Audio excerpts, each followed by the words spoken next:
환혼 빛과 그림자 5화가 잠시 쉬어가는 전개였다면 6화에서는 막판에 휘몰아쳤네요. 시청자들이 원했던 전개가 이런 전개였죠. 오늘 환혼은 정말 재밌게 봤던 것 같습니다. 이번 영상에서 말씀드릴 복선은 크게 4개입니다. 소율의 생사등, 진설란의 환생, 똥무더기와 세자, 예고편 분석 순서가 되겠습니다. 참고로 이번 영상으로 6화에 풀린 모든 복선들을 다루기에는 시간이 부족하여 1, 2편으로 나누어 내일 못 다룬 복선 영상까지 추가적으로 업로드하겠습니다.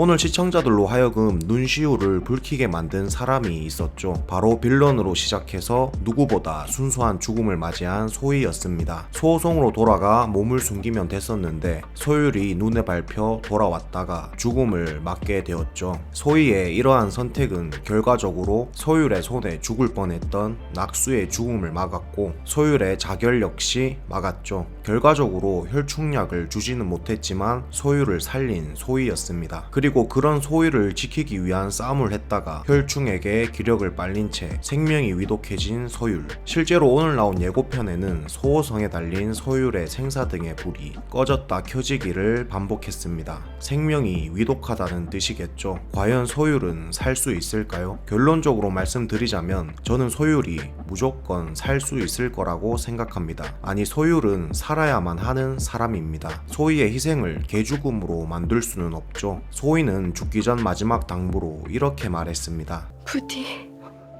살아주세요. 소희의 마지막 당부대로 소율은 반드시 자신의 생명을 붙잡을 것이고 그에 대한 복선으로 혈충을 치료할 방안이 있다는 복선 역시 나왔습니다. 벌레를 잡아먹는 건 새지. 소율의 혈충을 치료하지 못하는 전개였다면 굳이 저런 디테일한 복선이 필요 없었겠죠. 벌레를 잡는 건 새, 혈충을 잡을 수 있는 건 진요원에 있는 새라는 것 같은데 사실 지금 전개에서 새는 화조밖에 생각이 나지 않아 혈충을 잡으려면 화조를 깨워야 하는 거냐는 생각도 해봤는데 두 개가 가지는 무게감의 차이가 너무 커서 혈충을 잡는 새는 따로 있지 않을까 싶네요. 파트 1에서부터 계속 이어져 왔던 설이 있죠. 바로 진부연은 진설란의 환생이라는 설. 이 뇌피셜에 대한 복선은 파트 2까지 계속 쌓여만 갔지 시원하게 풀린 적은 없었습니다. 그런데 오늘 회차에서는 약간 디테일하게 환생이라는 설에 힘을 실어주었죠. 과거 진호경의 아이는 이미 죽었던 아이, 그 아이를 장강이 얼음돌의 힘으로 되살렸습니다. 즉 진부연은 얼음돌의 힘으로 태어난 아이입니다. 그런데 오늘 이 선생과 장욱이 대화하면서 이런 말을 했었죠. 서경 선생님 말입니다.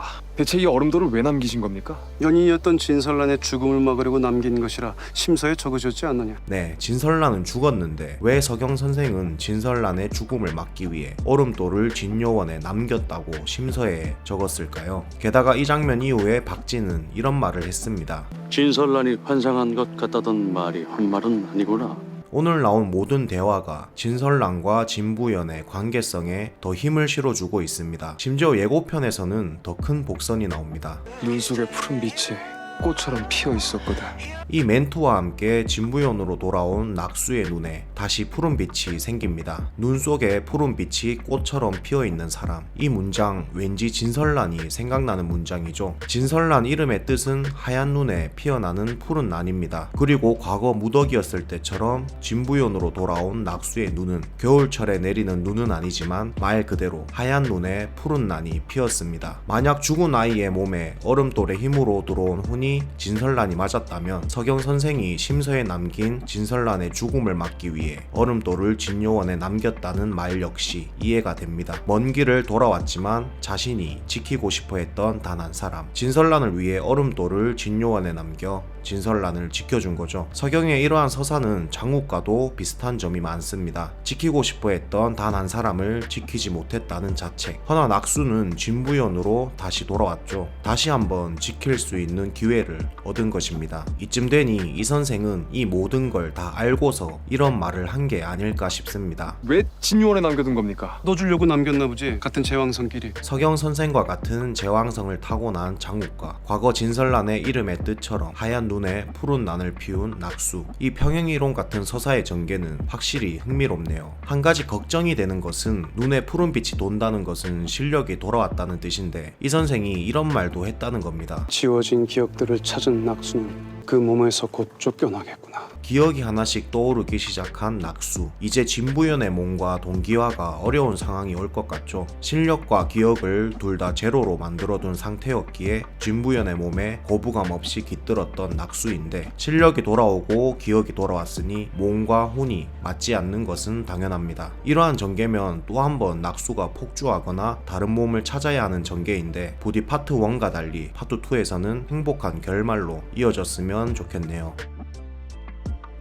장욱이 진부연으로 돌아온 낙수의 정체에 대해 긴가민가할 때 자기도 모르게 본능적으로 낙수를, 아니 무더기를 느낀 사람이 있죠. 바로 세자입니다. 이전화에서 진부연이 신경 쓰였던 세자는 화려한 공작은 아니지만 거북이에게도 용기를 실어 넣어줬습니다. 이 안에 든 사람의 정체가 자신이 똥무더기라고 부르던 무더기라는 걸 모르고 말이죠. 특히 오늘 세자는 자신의 방을 만들겠다는 진부연에게 이런 말을 해줍니다. 찾다가 방 없으면 우리 집으로 와라. 우리 집 방 많다. 과거 무더기한테도 자신에게 와라라는 말을 했던 세자죠. 지금의 세자는 그 어느 때보다 똥무더기가 필요한 상황입니다. 우리 집에 방은 잔뜩 있는데 속 편한 방이 없어서. 네, 세자 본심을 시원하게 말할 만한 상대가 궁에는 없다는 뜻이죠. 과거에는 이 역할을 무더기가 했었습니다. 자신의 못난 부분도 시원하게 말할 수 있는 상대. 그래서 세자는 그런 무더기를 똥무더기라고 불렀었죠. 과거에도 낙수가 아닌 그냥 무더기 자체를 좋아해준 세자였는데 이번에도 세자는 상대가 어떤 모습을 하던 그 본질을 꿰뚫고 아껴주는 것 같습니다. 이런 부분은 장욱도 보고 배워야 할 자세가 아닌가 싶네요. 역시 제왕성은 타고나지 않았어도 성군의 그릇인 것은 확실한 것 같습니다. 오늘 예고편에서 가장 핵심 포인트가 된 인물은 의외로 호윤옥이었죠. 예고편에서 호윤옥은 낙수의 몸에 물을 뿌리고 이런 멘트도 합니다. 당신은 자신이 누군지 기억이 없다고 하셨죠?